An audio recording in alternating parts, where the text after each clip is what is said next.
কার্যক্রম নিষিদ্ধ আওয়ামী লীগের নাশকতার আশঙ্কায় রাজধানী ঢাকাসহ ৬ জেলায় সেনা মোতায়েনের নির্দেশ দেওয়া হয়েছে। আগামী ৩০ জুন পর্যন্ত মাঠে থাকবে তারা।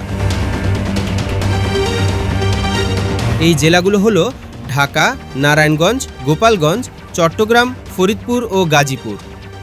সোমবার স্বরাষ্ট্র মন্ত্রণালয় থেকে জারি করা এক চিঠিতে এ তথ্য জানানো হয়েছে। এদিকে আগামী ২৩ জুন কার্যক্রম নিষিদ্ধ আওয়ামী লীগের প্রতিষ্ঠা বার্ষিকী ঘিরে রাজধানী ঢাকার আইনশৃঙ্খলা পরিস্থিতি স্বাভাবিক রাখতে এবং সার্বিক নিরাপত্তা নিশ্চিত করতে নিচ্ছিদ্র নিরাপত্তার ব্যবস্থা গ্রহণ করেছে ঢাকা মেট্রোপলিটন পুলিশ ডিএমপি। প্রতিষ্ঠা বার্ষিকীর বিভিন্ন কর্মসূচিকে কেন্দ্র করে যে কোনো ধরনের অপ্রীতিকর ঘটনা এড়াতে এবং নগরের নিরাপত্তা বজায় রাখতে পুরো ঢাকাকে নিরাপত্তার চাদরে ঢেকে ফেলার পরিকল্পনা নেওয়া হয়েছে।